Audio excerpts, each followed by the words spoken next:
is Mollie Gooders. I was born in 1932,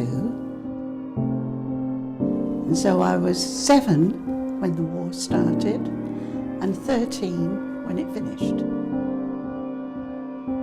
could say that the war was a major part of my childhood.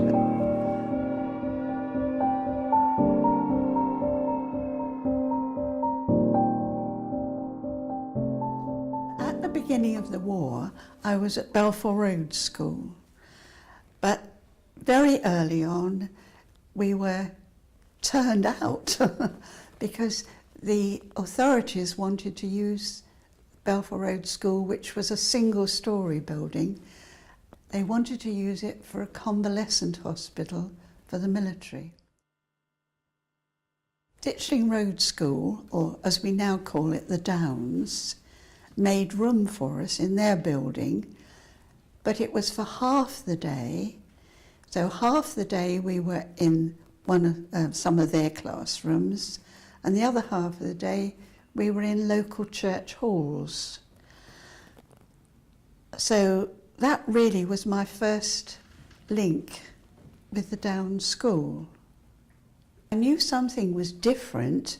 At 7 years old, you're not aware of so much of the danger.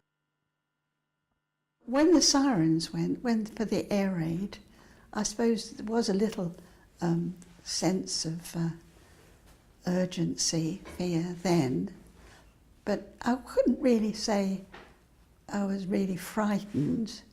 But then, with our experiences, perhaps we didn't have anything to be afraid of.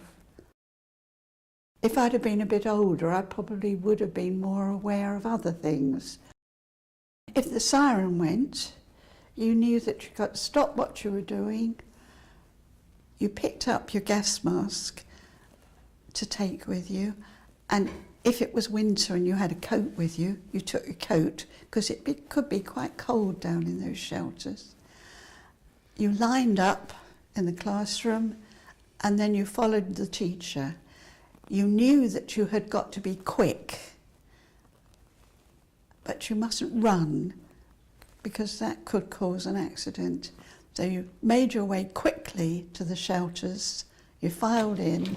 I think we went down a slope or some steps or something, and the corridors had benches on either side of them, and your teacher led you to where our place was.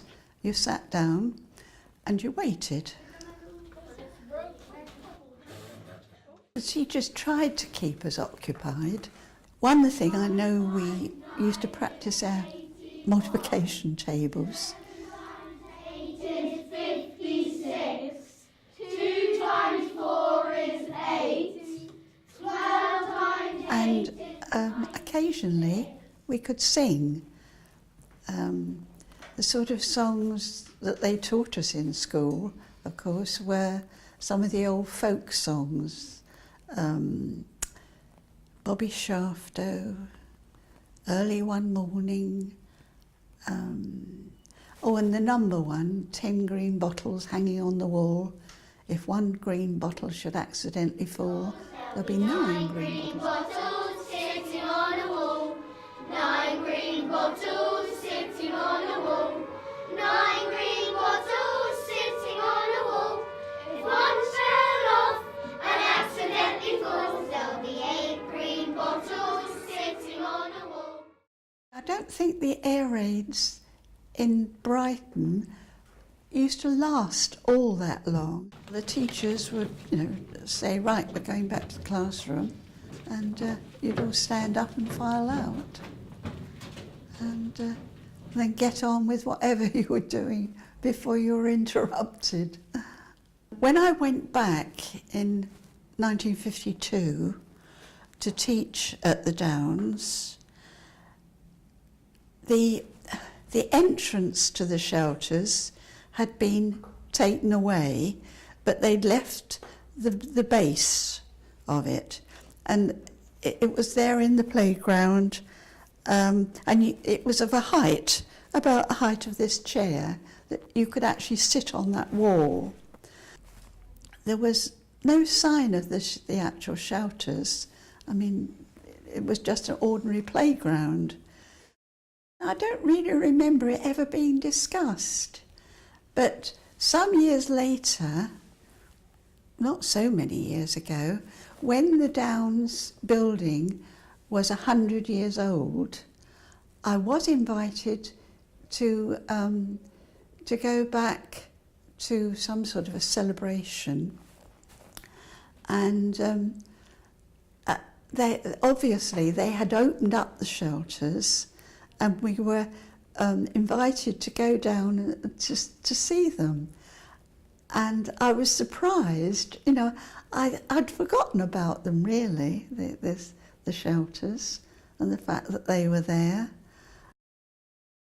And I did go down on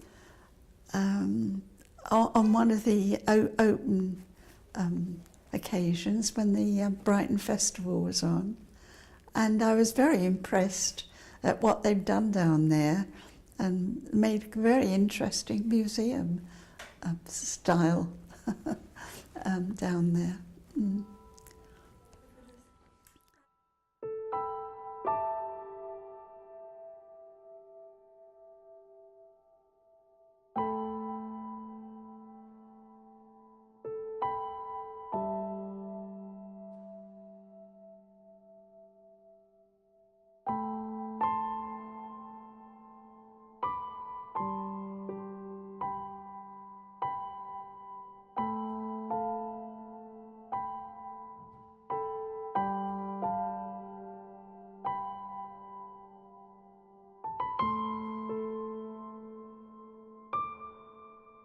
They're part of my memories.